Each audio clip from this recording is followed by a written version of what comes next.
Hi, I'm Daniel. Today we're going to be talking about one of the biggest turning points in modern golf, the merger between the PGA Tour and LIV Golf. And since this moment is essentially redefining the entire sport, I figured we'd come out to the golf course to talk about it.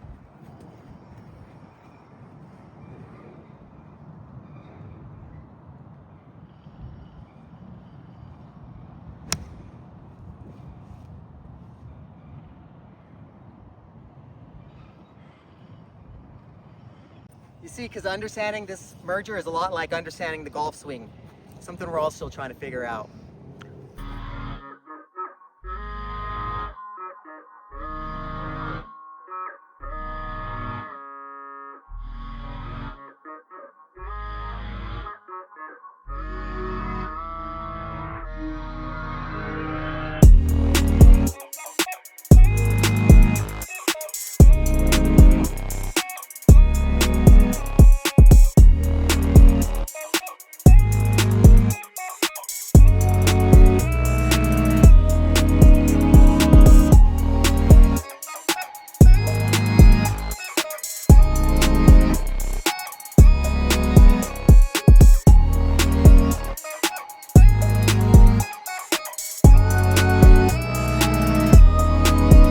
Golf has always been bigger than a sport.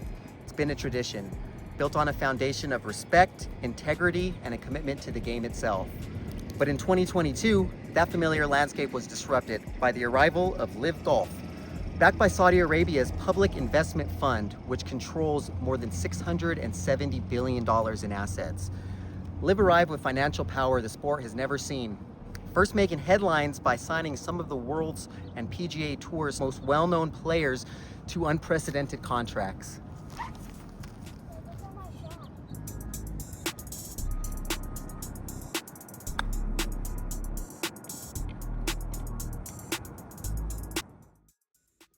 On top of the massive signings, LIV also looked to reimagine the entire culture of professional golf, introducing 54-hole events, shotgun starts, teams, and big promises of moments like this, with full-on party holes and DJs that can be heard throughout the course. This is quite the stark contrast from the traditional environment the PGA Tour is known for. But LIV's launch also brought controversy, not just in golf, but worldwide. Many people see LIV as a Saudi attempt at sports washing, or using high-profile sporting events to improve a nation's image despite ongoing human rights concerns. With Saudi Arabia's history of human rights, these concerns are central to any discussion about LIV.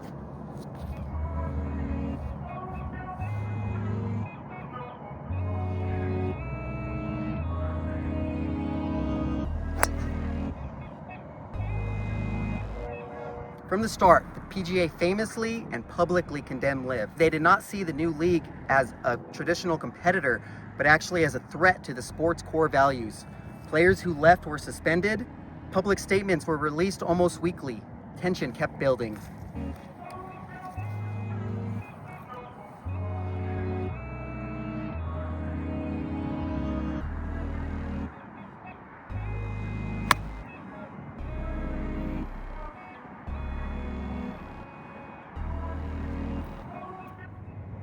And then, in June of 2023, everything changed.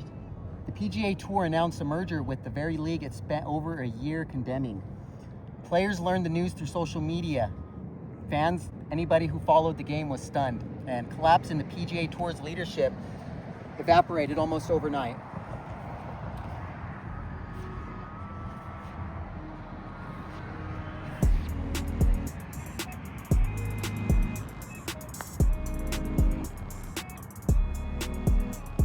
For a lot of people, including me, Saudi Arabia's human rights record makes supporting LIV impossible.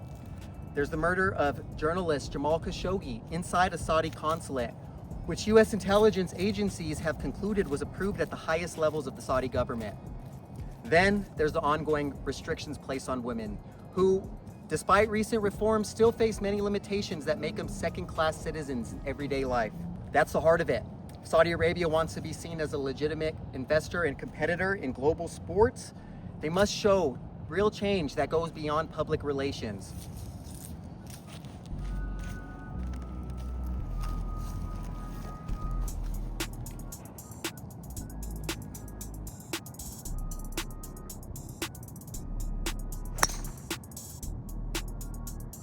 But even with the controversy, LIV forced real change within the PGA Tour. Signature events were created, prize money increased, and the Player Impact Program, or PIP, doubled from $50 million to $100 million per year. The competition pushed the PGA Tour to better support the players who stayed.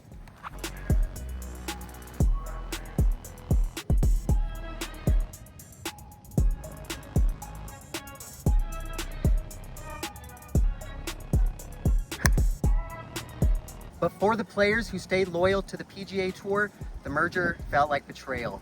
Some players had turned down life-changing sums because they believed the tour's public message. Suddenly they realized they'd been left out of a decision that could shape the rest of their careers. Rebuilding trust will take time. It will take transparency. It will take accountability. For some players, this begins with new leadership at the top.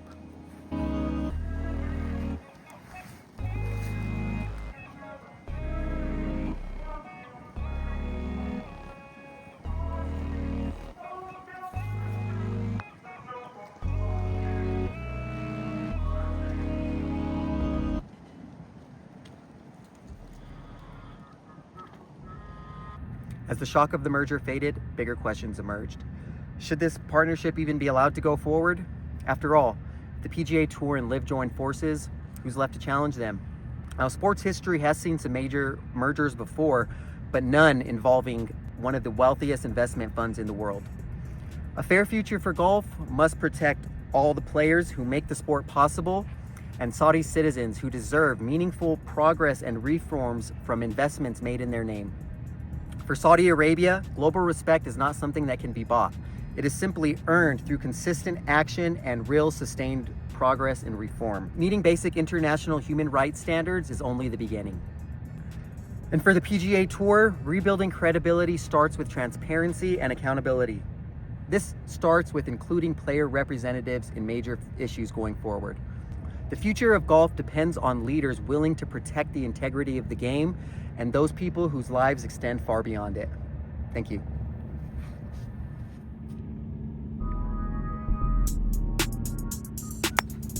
Right down the middle.